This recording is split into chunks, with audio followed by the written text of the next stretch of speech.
बिल्कुल सही कहा सर आपने। मानव जीवन के लिए प्रयोगशाला की तरह है, काफ़ी कुछ हम हिस्ट्री से सीखते हैं और यही कोशिश करते हैं कि वो गलतियाँ ना हो जो हम दोहरा चुके हैं। सर अगला सवाल ये होगा कि हम लोग बात कर रहे हैं कि हिस्ट्री को हमारी चेंज किया गया है, डेफ़िनेटली चेंज किया गया है। सर इसमें 3 पैरामीटर्स के बारे में मैं आपसे जानना चाहूँगा। सबसे पहले अगर हिस्ट्री को चेंज किया गया है, पहली बात तो हिस्ट्री को चेंज किया गया है या नहीं किया गया है? दूसरा चेंज किया गया है तो क्यों किया गया है? किस हद तक किया गया है? और तीसरा इम्पोर्टेंट सवाल ये होगा कि वो क्या चीज़ें हैं जो अभी हमको ऐड करनी है हिस्ट्री से। एग्जांपल हम जैसे हमारा जो इतिहास है, जो स्कूल में जो किताबें पढ़ाई जाती हैं, उसमें विजयनगर के बारे में नहीं बताया जाता या चोलास के बारे में उतना नहीं बताया जाता जितना बताना चाहिए। तो ये मैं आपसे जानना चाहूँगा कि पहला तो कि अगर इतिहास चेंज किया है, दूसरा किया है तो कितना किया और क्यों किया है, और तीसरा इसमें क्या क्या और एडिशन हो सकते हैं जिससे हमको हिस्ट्री के बारे में अच्छी जानकारी मिल सके सर। सिद्धांत जी देखिए, इतिहास की जो उपयोगिता है, अगर उसकी उपयोगिता का हम आदर नहीं करेंगे तो हम मानव समाज को बेहतर नहीं बना पाएंगे। इतिहास हमारे लिए क्यों आवश्यक है, अभी मैंने आपको बताया। और जो सबसे महत्वपूर्ण बात है कि इतिहासकार कल्हड़, जिन्होंने प्रसिद्ध पुस्तक राज तरंगिणी लिखा, इतिहासकार कल्हड़ कहते हैं कि एक इतिहासकार वह है जो एक न्यायाधीश की भांति बिना किसी राग द्वेष के, मतलब राग और द्वेष दोनों से मुक्त होकर के वैज्ञानिक दृष्टिकोण के आधार पर इतिहास लेखन करता है। आज कहा जा रहा है कि ना मूलम लिखते किंचित, अर्थात हम बिना प्रमाण के कुछ भी नहीं लिखते। लेकिन देखिए, इतिहास में एक समस्या है। जो भी इतिहास लेखन में समस्याएं आती हैं, उसके पीछे देखिए पहला कारण है कि हर इतिहासकार अलग अलग घटनाओं के अलग अलग तथ्य मिलते हैं और वह तथ्यों को अपनी सुविधा के अनुसार उसकी व्याख्या करता है। कई बार हमें कुछ विरोधाभासी तथ्य भी मिलते हैं। दूसरा महत्वपूर्ण तथ्य है कि हर इतिहासकार की अपनी पृष्ठभूमि होती है, उसकी अपनी जाति होती है, उसका अपना धर्म होता है, उसका अपना देश होता है और उसकी अपनी एक बौद्धिक और दार्शनिक पृष्ठभूमि होती है। तो हर इतिहासकार अपने इन विचारों से प्रभावित होता है और इस कारण से उसके ऊपर इसका प्रभाव होता है। जैसे अमीर खुसरो हमेशा, भारत उनकी मातृभूमि है, भारत से बहुत प्रभावित हैं और उन्होंने सदैव भारत की प्रशंसा लिखी।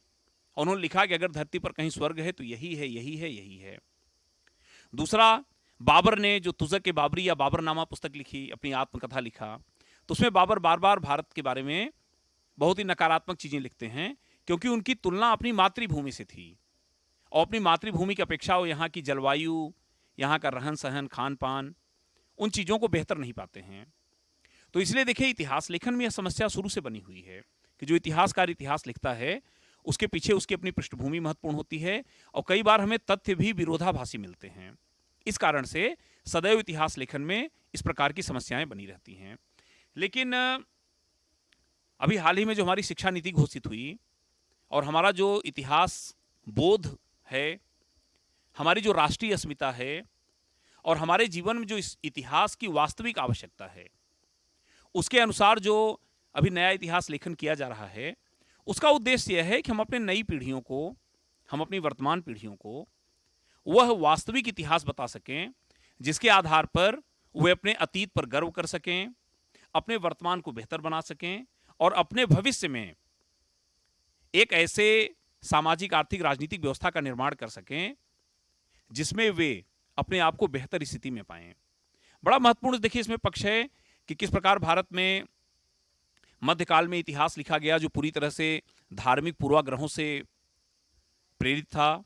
आधुनिक काल में जब ब्रिटिशर्स आए, उनके इतिहास लेखन का अर्थ था कि उन्होंने भारत को एक ऐसा असभ्य देश बताया और जैसा रुडयार्ड किपलिंग ने व्हाइट मैन बर्डन थियरी का सिद्धांत प्रस्तुत किया कि श्वेत व्यक्ति पर यह भार है कि काले, असभ्य और बर्बर लोग वो गोरे लोगों पर भार हैं और इनको सभ्य और आधुनिक बनाना हमारी दैवीय जिम्मेदारी है।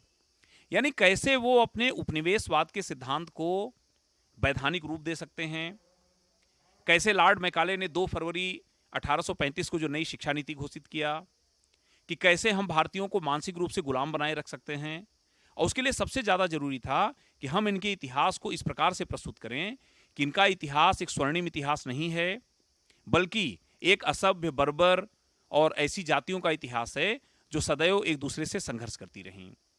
लेकिन देश आज़ाद हुआ, देश में नई बौद्धिक चेतना आई, एक नया बुद्धिजीवी वर्ग सामने आया और हमें इतिहास की उपयोगिता जब इस अर्थ में सामने समझ में आने लगी कि कैसे भारत एक महान राष्ट्र के रूप में अपनी चेतना को पुनः प्राप्त कर सकता है, कैसे हम अपने स्वर्णिम इतिहास के आधार पर एक बेहतर भविष्य की नींव रख सकते हैं। इसी संदर्भ में पुनः एक ऐसे इतिहास लेखन की शुरुआत की गई जो पूरी तरह से तथ्यों और वैज्ञानिक तर्कों पर आधारित है। एक ऐसा इतिहास जो न केवल हमको गौरवान्वित करे बल्कि हमारी पीढ़ियों को एक ऐसे राष्ट्र की संकल्पना को आगे बढ़ाने का अवसर दे जो हमारे लिए हमेशा आदर्श रहा है। अब हमारे यहाँ कितने गलत तरीके से इतिहास पढ़ाया गया कि यह कहा जाता है कि भारत की खोज वास्को डी गामा ने किया। अब आप इस महत्वपूर्ण तथ्य को देखिए कि वास्को डी गामा ने भारत की खोज नहीं किया। वास्को डी गामा ने वास्तव में भारत आने के एक लंबे समुद्री मार्ग की खोज किया। सदियों से भारत का यूरोप से व्यापारिक संपर्क रहा और हमारे यहाँ से जो यूरोप का व्यापार होता रहा वो लाल सागर और भूमध्य सागर के माध्यम से होता रहा। लेकिन जब तुर्कों ने उस पर अधिकार कर लिया और इस मार्ग को बंद कर दिया और पूरे व्यापार पर तुर्कों का कब्जा हो गया, तो यूरोप ने नए व्यापारिक मार्गों की खोज प्रारंभ किया। इसी संदर्भ में स्पेन और पुर्तगाल के शासकों ने बड़े पैमाने पर धन दिया और उन्होंने अपने नाविकों को इसके लिए प्रोत्साहित किया। इसी क्रम में कैसे Vasco da Gama Cape of Good Hope तक पहुंचे और भारतीय नाविकों का पीछा करते हुए वे कालीकट आज के केरल पहुंचे, जिसको इतिहासकारों ने लिखा है कि उन्होंने भारत की खोज किया। तो देखिए, अगर इतिहास में हम ऐसे तथ्य पढ़ाएंगे तो उससे हमारा जो भारत बोध है, हमारी जो सांस्कृतिक अस्मिता है या हमारा जो वैचारिक आदर्श है वो पूरी तरह से नष्ट हो जाएगा।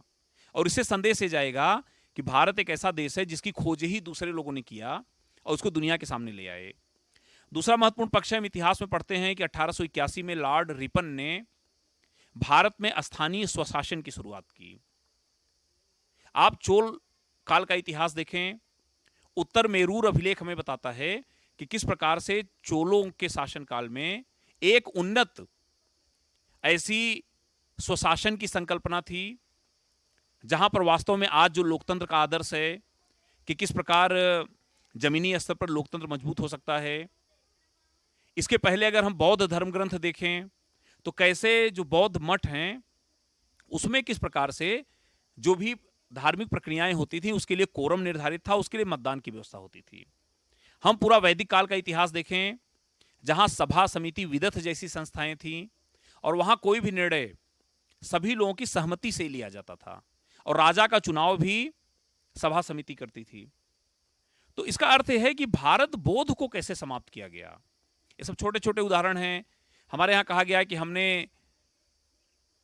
अपने यहाँ गणतंत्र की अवधारणा फ्रांस से सीखी और अगर आप वैदिक काल का इतिहास देखें तो हमारे यहाँ उस काल में कैसे ऐसी गणतांत्रिक संस्थाएं मौजूद थीं।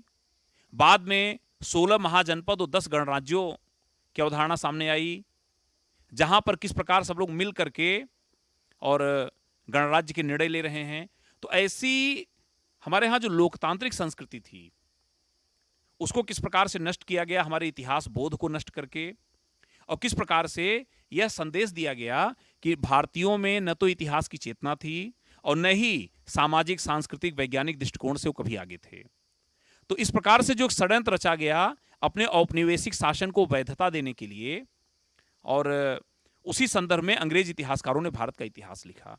चूंकि उन्होंने सांस्कृतिक रूप से अपने आप को श्रेष्ठ माना तो भारत की जो सामाजिक परंपराएं थीं, हमारा जो वैज्ञानिक दृष्टिकोण था, उसको पूरी तरह से आडंबर पाखंड बताया गया और उसके अनुसार इतिहास लिखा गया।